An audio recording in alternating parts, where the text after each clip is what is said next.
That's a combo. They really make me laugh. I think maybe that's their. If I'm looking for a purpose, I can say it's because they left me. I mean, when I walk out and I see them again, first thing I do is laugh. I'm sure when they see this face, they laugh too.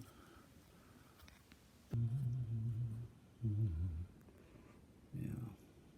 Maybe we'll just start with these guys.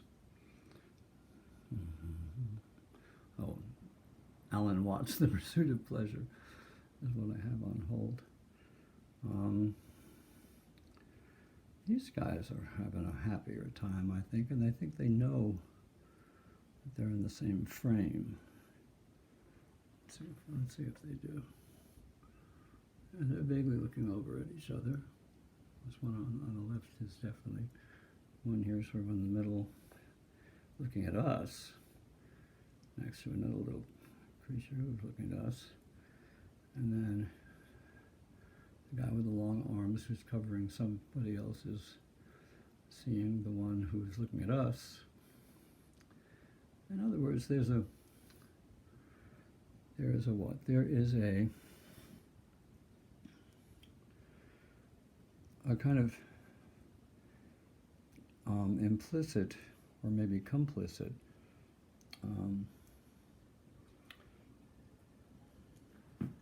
sort of acceptance or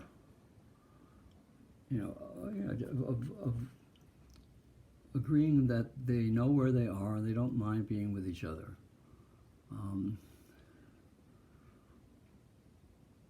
Not that they don't have feelings about it.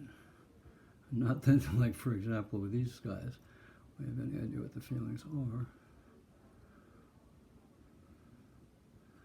They're little intense explorations of each other. What kind of general statement are any of these things giving, or is that not the point?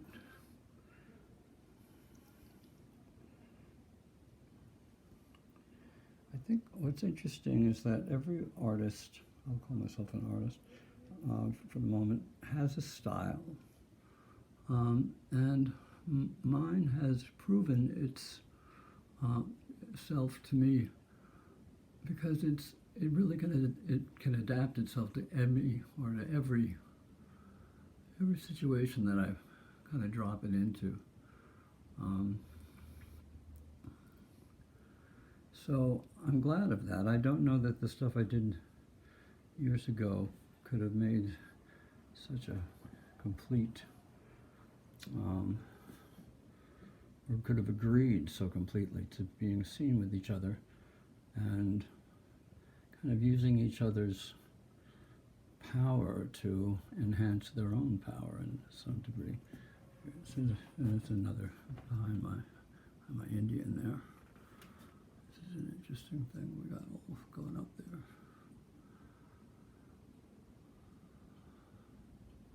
I mean, there's good reason to just think of it as chaos, but except that it's not. Like this, oops, trying to push a chair back with my butt. Like this fish hanging from this composite, the kind of put together with stones or globules. They're really having a kind of like glorious dance with each other, I think. There's a kind of rhythmic, almost kind of ravishing whirls and lines and curves. And people who don't mind being seen with each other, although they're not very much taking much notice of each other. These guys are a little bit, I rather like them. These guys up there, sort of, my mother. And then this kind of magnificent I don't know what she is, a kind of insect queen. Light's not good enough to see it well. And this bird flying through the air. They all do have a kind of, I don't know, I like to think of built-in reason. These two go together. And then we go down here to this panel. Now these are all, these are very aware of each other. They're almost cheek by jowl. And I think they like the design that they're making, so that there's a unity here that they've achieved, which is not something always easily achieved, for example, on this wall. Well, I said a while back excuse me, that I would attempt to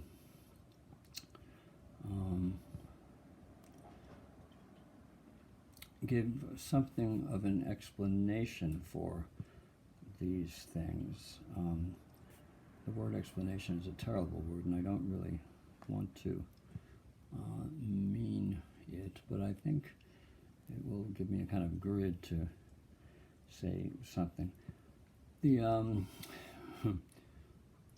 poem that comes with this thing, the larger portion of which I'm about to show you. Not all concatenations of my creatures rush back happy with a hidey-ho. Some return because they've not been told where else they ought to go.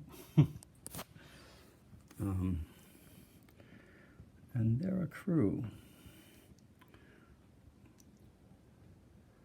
from different moments, certainly in my drawing life, but put together, I think, especially as you can sort of see here, like these guys are looking up into that guy on the right, who's kind of looking vaguely back at them. This guy's eyes are taking in something over here. It could be this little guy. Yeah, they're checking each other out, and they haven't seen each other before. I think that's probably sort of the important thing here. And even if they came in together, one of them has his hand over the other's shoulder. That indicates that they know that the other is there. And this little group here apparently probably knows that the rest of them are there, but they're not really paying attention. I guess what I'm trying to see is anybody paying attention to anybody else. In a vague sort of way, yes. You know, the one down here on the lower right, looking up the blonde. The angry two-headed hat monster being looked upon by this guy, sort of giving them a sidelong glance. Up here, guy with his hands over his head and his hat on his elbow. He's very much looking out at us, so he knows that somebody else is here, but the others who are here are us. And they're all kind of put into an assorted mass, and these guys seem to have some kind of acceptance about where they are. Can't really tell how happy they are. They don't look especially happy, but I think we're always kind of in the wrong rowboat when we try to decide what they're thinking and feeling. But they're not jumping up and down with joy, but they do bear out, I guess, what I say here again. Not all concatenations of my creatures rush back happy with a hidey-ho. Some return because they've not been told where else they ought to go. But you see, they have been.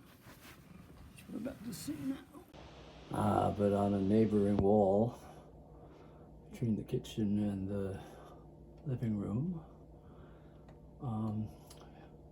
you'll find a whole different kind of thing going on in a party called the Triumph of Triumvirates. They're all in threes. They all come in threes and trios of different kinds. And the poem reads, the triumph of triumvirates, triangularity. En français, c'est un, deux, trois. In English, 1, 2, 3. Each threesome here is secret and insularity. None are quite what they appear, not unlike you and me. Trios are magnanimous. They seek an ecstasy. Should we add a third to us, how much more would we be? Oh, sounds sort of salacious. But these guys are having a pretty good old time, and it may be that because they're coming in trios. I'm not sure. I've often thought that three is a lucky number. Let's see if there's anybody else we need to show you. Well, we get pretty dang colorful up here on the wall of my kitchen leading to my bedroom. These are all examples of kind of, I think, beautiful combinations of colors, but what the heck's going on in any of them? This is called translucencies. The one at the top, go figure. These are some framed things that I did a number of years ago. Very simple, as you can see, compared to everything else I've got up here. You know, it really is. It is fun to see them, and they do make me laugh when they don't make me scream in horror. Look at these girls. I mean, I guess what's maybe this last little kind of pastiche of stuff will get me to think a little better about what it's doing. This is it, I guess. Normally, like when you sit down, you write a letter, or you write a poem, or you write a short story, or you write a book, you know, you kind of stick to the rules. But these come with their own rules, and because I really don't choose them. I like these guys. Because I don't choose them, they choose themselves. And so I'm not so much stuck with them as I am given the gift, really, of seeing what I can do to bring them into coherence that the rest of us boring people here who do everything the way we're supposed to, as if I'm one of those, you know, it's kind of like they're kind of kick you in the butt a little bit. I think that's what these things mostly are. And they's all over the place. Anyway, it was fun taking you into my my private rabbit warren, or wherever it is I live. Here's another of a trio of my roommates who are always getting into some sort of messy trouble, as you can see. I never, you know, whenever I try to do something like this to kind of compile stuff and bring some sense to it, it pretty much always fails, because I can't. I probably don't want to, and I think I'm supposed to put some kind of imprimatur on it that says this is what it is and this is what it means, and I don't even believe that when I say it, but it just seems like, I mean, I do like to write stuff that's like kind of, you know, oh, you know, you've read my trenchant prose, and I'll probably write some trenchant something or other about this too at some point, but this, oh, when I'm going to bed, and you've been introduced about as much as I know how to my little world and my work and I guess it's my work and my fun and my passion and my stuff that keeps me off the street. Anyway, bye-bye.